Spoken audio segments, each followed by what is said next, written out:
नवनीत राणांना जीवे मारण्याची धमकी देण्यात आलेली आहे। इन्स्टावर व्हिडिओच्या माध्यमातून नवनीत राणांना धमकी आहे, शिवीगाळ करत जीवे मारण्याची धमकी देण्यात आली आहे। अमरावतीच्या राजापेठ पोलीस ठाण्यात गुन्हा दाखल आहे।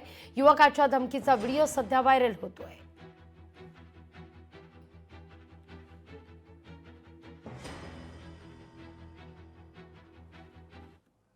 पहले पद पर रहने वाली एक बहुत बोल रही तू। हाँ, बोले ये हिंदुस्तान मुगलों का नहीं है, ये तेरे जैसे अनभक का है। अनभक चाले करने वाली रणनीत राणा कि हिंदुस्तान सबका है, हिंदू मुस्लिम सिख ईसाई सब है अपने भाई भाई। तू कभी जातिवादी की बातें करेंगी तो हमारे से बुरा कोई नहीं होगा। इसके पहले बहुत बार मार खा चुकी है तूने, इस बार छोड़ी नहीं जाएगा, डायरेक्ट कत्ल करे जाएगा। हाँ, अक्लमंद को इशारा मत थी नहीं बेटा बाप से, तो को देख लेना मियाँ भाई अपने हिसाब से, तो बहुत बुरा हो जाएगा। पर भागेंगी रे तू रणनीत राणा। अधिक माहिती घेऊया आपल्या प्रतिनिधी सूरज दहाड यांच्याकडून। सूरज, अज्ञाताविरोधात गुन्हा दाखल करण्यात आल्यानंतर आता मात्र पोलिसांनी शोध काही घेतलाय का?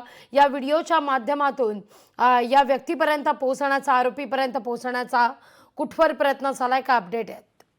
नक्कीच आपण जर पाहिलं तर काल रात्री उशिरा जर पाहिलं तर रात्री 8 वाजता नंतर अमरावतीच्या राजापेठ पोलिसांनी या संदर्भात गुन्हा दाखल केलेला आहे। नवनीत राणांचे खासगी सेवा सहाय्यक विनोद गोये यांनी या संदर्भात तक्रार दिली आहे। आपण जर बघितलं तर यापूर्वी सुद्धा नवनीत राणांना 4 ते 5 वेळा अशाच प्रकारे धमक्या आल्या होत्या। मात्र थेट आता इंस्टाग्रामच्या आणि व्हिडिओच्या माध्यमातून ज्या नवनीत राणांना धमकी आलेली आहे, नवनीत राणा तो जातीवाचक बोलू नको असे विविध अश्लील असे हावभाव करत जर पाहिलं त्यांना धमकी देण्यात आलेली आहे। आपण जर बघितलं तर नवनीत राणांना वाय+ सुरक्षा, मात्र तरी देखील नवनीत राणांना सातत्याने या ठिकाणी धमक्या येत असल्याची या ठिकाणी उघडकीस आल्यानंतर कुठेतरी आता नवनीत राणांची सुरक्षा आणखी कठोर करा अशी देखील मागणी आहे या ठिकाणी सामाजिक कार्यकर्त्यांनी नवनीत राणांच्या कार्यकर्त्यांनी या ठिकाणी केली आहे। मात्र एकूणच जर पाहिलं तर यापूर्वी सुद्धा 4 वेळा नवनीत राणांना धमकी आली होती, मात्र याचा अद्यापही शोध लागला नाही। मात्र आता ही धमकी थेट त्यांना जीवे मारण्याची आणि थेट व्हिडिओच्या माध्यमातून धमकी आल्याने आता पोलीस कुठपर्यंत या ठिकाणी जातं आणि त्याला खरंच आरोपीला अटक करतं का हे सुद्धा बघणं महत्त्वाचं असणार आहे। सूरज, धन्यवाद तुम्ही दिलेल्या माहिती करता।